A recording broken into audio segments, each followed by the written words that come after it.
Assalamu alaikum, rahmatullahi wa barakatuhu. Sizler menen bir Kırgız kanalı. Men Şeripbayev Abdulhamid, hoş gelingizler. Tuğanlar, mına şayloo bir ay murun şayloodu aytıla başlagan.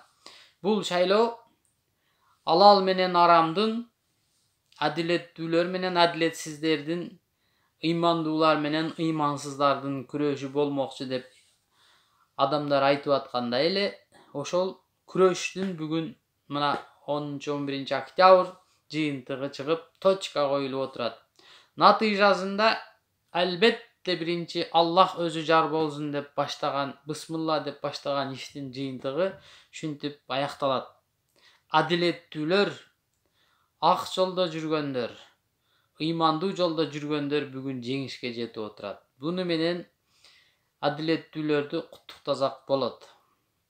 Мына ошол шайлоолордо 1000 сом добуш калданып, кечеги 2000 сом үчүн пикетке чыккан адамдар жөнүндө мен айтмакчымын. Киллер деген нерсе бар.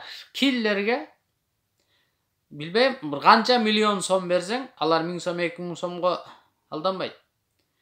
Канча миллион сом берсең, бир кишинин барып атып келет экен. Кечеги добуш бергендер.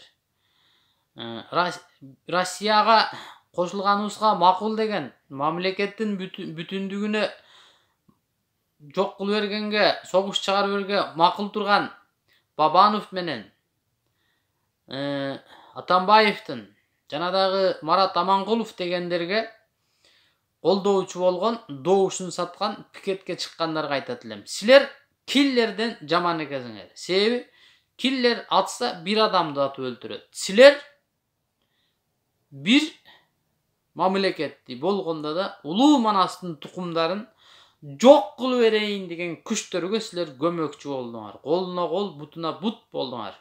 Добушун саткандар жана жалданма пикетке чыккандар.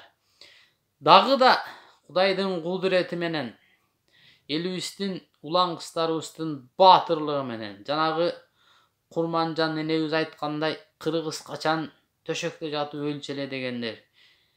Ошолор айткандай айбат менен, ошолордун белгилеген бийик духунун бардыгы экендигин даана кечегүнкү тарых өз көрсөтүп, элдин алдына алып чыгып койду. Добушун саткандар, жалдангандар өзүбүздүн эле кыргыздарсыңар, бирок мындай жолдорго, мындай арам окаттарга алданбагыла. Себеби эртең эле мына 1-2 айдын ичинде дагы эле шайлоо болот. Дагы деле бир киши, 2 киши чыгат. Мен наразы элем, бул жер мындай болуп калды деп. Чыкса өз өркү менен, өз каалоосу менен чыксын. Мына кечеги күнкү Садыр Жапаровдун тарапташтарына бир киши айткан жок, ушулар акчага алданып чыгып атат, акчага жалданып чыгып атат деп. Ошондуктан адилеттүү болсоңор, эки дүйнө бактылуу болосуңар. Ыйманга келгиле, ыйманыңарга кайткыла. Добушун сатпагандар, бесплатный өз өркү менен пикетке чыккандар, бүгүн мына добушун сатпагандар жакшынай жадырап, жайнап, элдин алдында, Кудайдын алдында, дос душмандын алдында жүзү жап жакшынай ачка калбай эле олтурат. Ошолор бекер эле пикетке чыкты, бекер эле добуш берди, ачка калып калган жок. Силердин алган акчаңар жок болгон, качан деле ал ясно. Ошондуктан туугандар, адилеттүүлүк менен жашаганга, ак жашаганга үйрөнүңүздөр. Мынакей көрүңүздөр, мисал алыңыздар. Алар эч нерсе болгон жок. Бекер добуш берип, бекер пикетке чыккандар.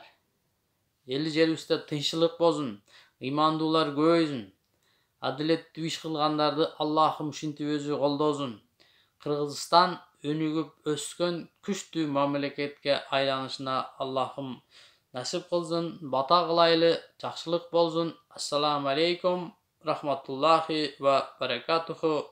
Каналга катталыңыздар.